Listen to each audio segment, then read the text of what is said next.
So we get into episode 2, which had a lot more to it. Now, episode 2, the coaches did get to choose their teams. Danny Sikelski, Chris Island, Serena Linton, and Troy Yearwood, they were announced to be on Team Mickey James. Booker T, Panina Talipa, Jasper Troy, and Leah Laurel were picked to be on Booker T's team. And along with Anthony Luke, who picked Booker T after episode 1. The Undertaker went on to pick Shiloh Hill, Bailey Humphrey, and Elijah Holyfield, and Zena Sterling, Drake Moreau, Tatiana Dumas, and Braden Ray. BJ Braden Ray. We're going to get into talking about him in a little bit. Okay. Got picked for Bully Ray's team. Now, we did have some matches that we'll talk about in a moment that happened on episode 2. But if you had to pick one person, and I think I know who you're going to say, and this is why I said we're going to get into him. If you had to pick one of these athletes to stand out so much in episode 1 and 2, who would it be? I think the person that stood out the most to me was BJ Ray. And that's just because it's his personality. I mean, dude's a complete jerk, but again, like that's what makes him stand out, you know. And like I said, you know, for a while I was really trying to, you know, think like, do I really like this guy? Do I hate this guy? I think I like him just because, like I said, that personality in general is something that makes him stand out. He walks in a room and he just lets you know he's walking in the room. So, I mean, in episode 1, he felt like he should have been picked for a match. In episode 2, he thought he should have been picked for a match, but doesn't get picked. He felt like he was the leader of his team. He was the one to have everybody follow him. He had that level of, you know, I don't know what the right word would be to use without insulting him. Overconfidence would be the word. Yes. But right away, him and Bully Ray from episode 1 didn't get along. In episode 1, we see him put his hand out to shake Bully Ray's hand. And Bully Ray specifically tells him, I will shake your hand when you win this competition. And that right there is what I mean by Bully Ray isn't going to sugarcoat anything. He's going to be the tougher out of all the coaches. He is going to let you know how things are and not try and beat around the bush on anything. Well, BJ Ray seems to be the guy to really test those waters almost every week. It's not just certain episodes. It's every week. He tends to test those waters. Now, again, as I keep saying, we'll get into further episodes and everything like that. But with this particular episode, we've seen some of the matches that happened. We've seen some tag team matches, some one-on-one matches. We got a lot of in-ring work this episode. We had Danny Sikelski and Shiloh Hill team up in a mixed tag match against Anthony Luke and Tyra May Steele. Danny Sikelski and Shiloh Hill end up winning this match. Your thoughts on this match, number 1? I think it was more of the same with it, like, you know, especially with like Shiloh Hill and Anthony Luke. Again, like I said, still a feeling out process for sure. But I think again, like they're trying to get them. I think within these first 2 episodes, especially, they're really trying to get them in the ring and really trying to see what they do best. What's their weaknesses? What's their strengths? And I think that's a great thing because they need, I think, more than anything, more reps, in the ring before they can really hone in on a gimmick or really get good at promos and things of that nature. I don't really have a whole lot of thoughts. It's just, like I said, once again, this is a more of a feeling out process to see what their strengths really are. The one thing that really surprised me with this match was the fact that you could tell this was, on one side, this was their very first mixed tag match, maybe their very first tag match that they ever worked, whether it was in practice or in a ring, you know, whether they were on the indie scene or not. But on the other side, you had a team who was working flawlessly in Danny Sikelski and Shiloh Hill. And that's how they ended up getting the win.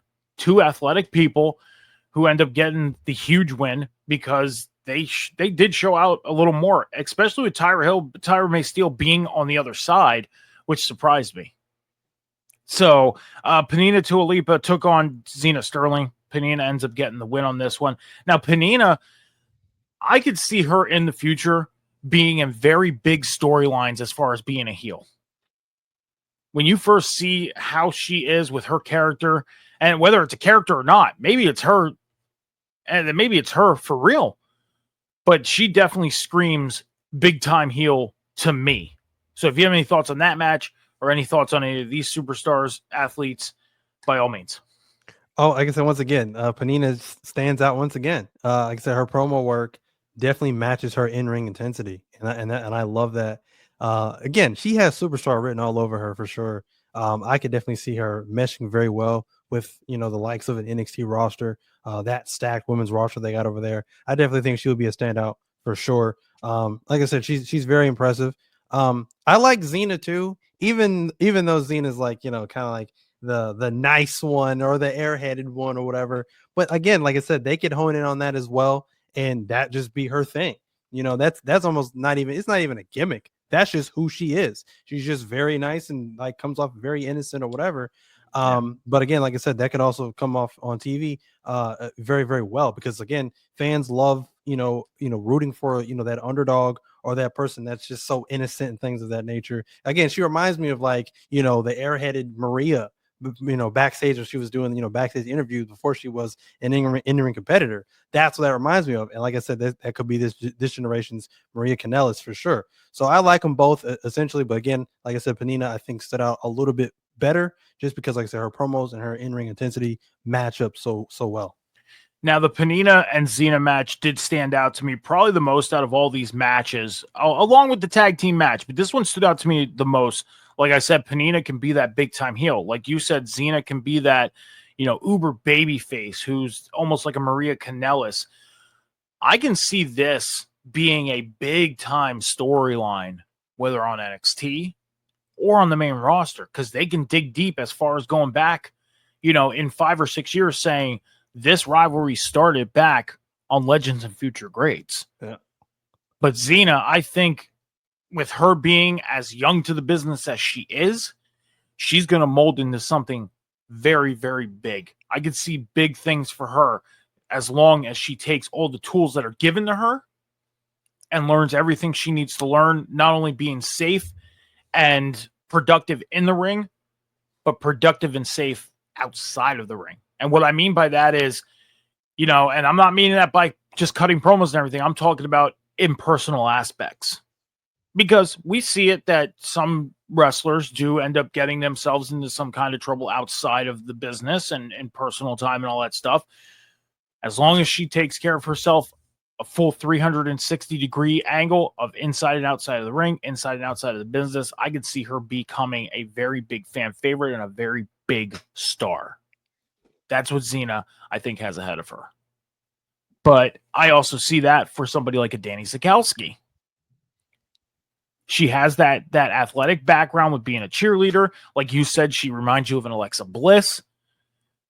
But the difference between her and Alexa Bliss is Alexa Bliss didn't do a lot of ring work in NXT. Where Danny Sikowski is getting that jump and head start to where she can overleap an Alexa Bliss. She's just got to use the tools to do so. Chris Island took on Jasper Troy. Chris Island ended up getting the win. We also had Troy Yearwood defeat Shiloh Hill and Leah Laurel defeat Tatiana Dumas. Do you have any thoughts on these matches as well? Well, I do have thoughts on one particular superstar in one particular match. Chris Island and Jasper Troy. Like I said, I like Chris Island. I don't know why. I just do like the guy just has the look. Like I said, he has the physique that really stands out amongst anything else. He's got like the singlet on or whatever, which to me always reminds me, again, going back to Kurt Angle, reminds me of Shelton Benjamin and whatnot have you. So he gives off kind of like a Shelton Benjamin vibe to me. Like I said, he just really, again, he just needs to hone in on who he is as a character and hone in on a gimmick. And then, like I said, really progress in the mic skills, category. But overall, though, I think he really impressed me for sure early on. Like I said, one heck of an athlete, if you ask me. And that's pretty much all I have to say about that. He really impressed me more so than Jasper Troy. Troy Yearwood, I don't really have really a feel for him yet necessarily. Shiloh Hill is heavily talked about in this show so far. A lot of people had said that, you know, he reminds them of like Bray Wyatt. I don't know if I'll go that far, just because, like I said, it was more so with Bray. It was not so much more in ring stuff, but it was his mind was mainly his tool that he used in wrestling. He used the storylines as basically his book or his canvas to create, and sometimes those ideas just were so wild, it was very hard to translate that into the ring. So I don't know if I'll go that far necessarily. We'll definitely have to see how creative he is in the future. But definitely I want to see more out of him for sure. Like I said again, as I keep saying as well, getting into future episodes and future recordings of this particular show, talking about LFG, he starts to really develop, and I think the wheels are starting to really turn for Shiloh Hill. But early on, like I said, I think he's really still just trying to find out who he really is. Now, again, in episode 1 and episode 2, we really just got introduced to the coaches. We got introduced to the athletes. We also got some matches. We got the teams made up. We got some promo work done. And as we get into talking about episode 3 and episode 4 and beyond, we're going to get much more deeper into everything that's happening. So, with that being said, I have to ask, if you had to pick one of these stars that stood out to you so far in episode 1 and 2, who would it be? If I had to pick just one. For all intents and purposes, let's say 2. If you had to pick 2 stars, since there's 16 competitors, let's pick 2. I mean, out of episode 1 and 2, I'm gonna say it was probably Chris Island and Panina. I think those two stood out to me probably the most out of episode 1 and 2. Mine was definitely BJ Ray and Tyler May Steele. BJ Ray, for one, because you can tell right off the bat that he is going to be a challenge because of him challenging Bully Ray in every aspect of the show, whether it comes to him being the leader of the group or making decisions on things, which we're going to see in episode 3 and 4, which we're going to talk about in episode 3, 4, and beyond. BJ Ray was definitely a standout for me, and I don't know if it was fully a positive thing, but it definitely was not a negative thing either. Tyler May Steele, she stood out to me the most on the women's side because her athleticism, again, reminds me of a Kurt Angle. Her aggressiveness reminds me of a Jazz, and I could see great things coming from her. Like I said, Panina, she reminded me that she could be a big heel in the future of this company. But Tyler May Steele, when it comes to the athleticism, I think she is going to do really, really great things. When you mentioned about Shiloh Hill, though, yes, the comparison to the Bray Wyatt was definitely put out there after episode 1. It was. That's one thing, and I'm going to ask you this next question. After I'm going to ask you a question, but I'm going to say this first. Of the one thing I would like to see is these stars break away from the comparison of stars that are already there. For example, you know, a Shiloh Hill being compared to a Bray Wyatt. You know, I don't want to see these stars being compared to current WWE superstars. I want to see them make their own path, have characters that we can't compare them to. The hard part is there so many characters in wrestling to where you see almost multiples of. That's the hard part. For example, you look at somebody like a Malachi Black. What group does he fit in? What group would he fit in his return to WWE? Judgment Day? The Judgment Day. Because he has that Judgment Day look. He has that character that would fit into the group. Now, you could probably say maybe he would fit into the Wyatt Six. Maybe. But Judgment Day stands out a little more. So I want to see these superstars, these athletes, break away from having the comparisons. And I also do not want to see the whole, if they have a relationship with a current star, I don't want to see that being used as well. So Cam, what would you like to see in the future getting into these deeper episodes, these further episodes that we're going to be getting into in the future? Well, I think Mike skills is one of them. I definitely want to see the vast progression in Mike skills overall. And like I said, really just honing in on a character, create the creation of their own characters or whatever, because that's very important. Because you could have all the attributes, you could jump the highest, you could run the fastest, hit the ropes the hardest in the ring, but none of that's going to matter if you can't really get the fans to really react to who you are outside the ring and what your character really is. So that's exactly what I want to see from pretty much all of these future greats during the course of this program. And after episode 1 and 2, if you had to pick one or two of these athletes that you would like to see progress more than what they already have, who would you pick?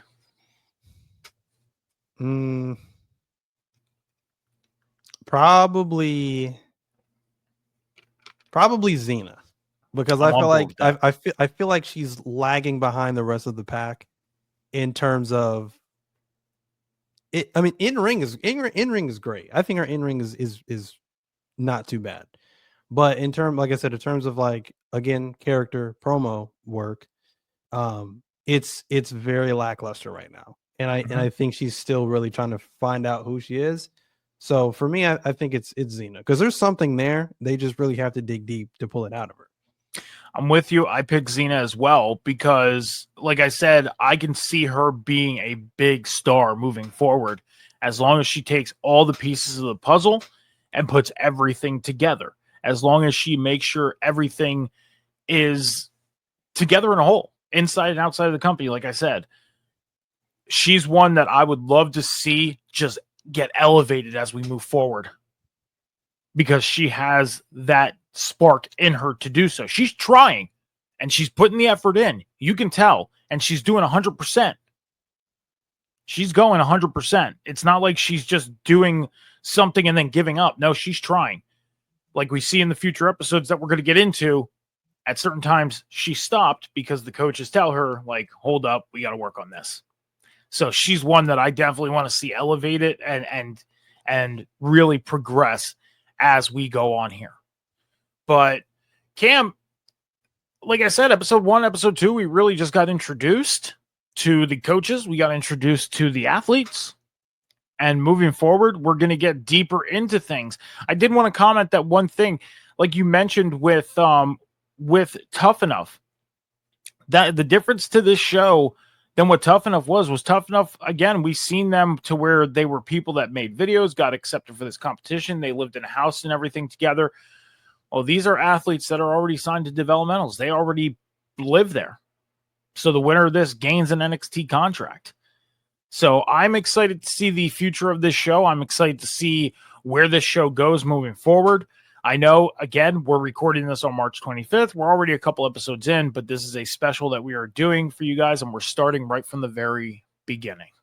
Why would we start in the middle? There'd make no sense of doing that. We'll start from the beginning and give you guys our full inputs from every episode that happens. But episode 1 and 2, we got the introductions to the athletes. We got the introductions to the coaches and the teams. And now moving forward, we will get much deeper into what happens in future episodes. But Cam, that's all we got for today. So with that being said, I want to remind everybody one more time to head over to Rivet City Radio and Off the Top Media's Twitch and YouTube channels. Hit that follow button, hit the subscribe button, turn your notification on, check out all the great content going on throughout the week. But also on the YouTube channel here, the Table Spot RCR on YouTube. Please hit that subscribe button and check out all the future episodes of Legends of Future Greats Reaction and all the great content that myself and Cam have stirring up for you guys as we move along. But Cam, I'm going to pop up your social medias real quick for everybody to check out. Is there anything that you would like people to check out? Like I said, I love and appreciate all you guys checking out this particular episode, special episode of the Table Spot, talking about some LFG. So Make sure to check this out once it is posted. Of course, we'll be back next week talking about episodes 3 and 4. So stay tuned for that as well. Stay tuned for our watch alongs that we do every single Monday night of Monday Night Raw. And of course, the Table Spot immediately following after that. And then, of course, check us out on every single Wednesday night when we do AEW Dynamite reaction and breakdown with me, of course, Metalcore Mike right next to me. And of course, one Phil Khan. So check that out as well. So yeah, appreciate all you guys coming out and checking us out tonight. My socials are on the bottom: Instagram, X, TikTok, Snapchat, Twitch, Xbox, Metal Mike 714. Like Cam said, the watch alongs on Monday during Monday Night Raw, and then the table spot right after Raw as we react to the show after the show. We also have a segment on there called On This Day where we talk about things that happened on that specific day of professional wrestling. Every Wednesday on the Boom with Cam and Phil after AEW Dynamite for the Boom. And also, you can catch me on a show called The Huddle Hub, twitch.tv/The Huddle Hub Podcast and youtube.com/The Huddle Hub Podcast. Myself and John talk everything professional football. So please check us out every Sunday morning at 11 a.m. Eastern Standard Time over on twitch.tv/The Huddle Hub Podcast. Appreciate everybody for coming and checking out episode 1. We will have episode 2 ready for you guys to go as we review episode 3 and 4 of Legends of Future Greats. Until next time, be good to each other, be kind to each other, take care of each other, be patient with each other. Remember, the world is not moving as fast as you think. Thanks for checking us out. Deuces.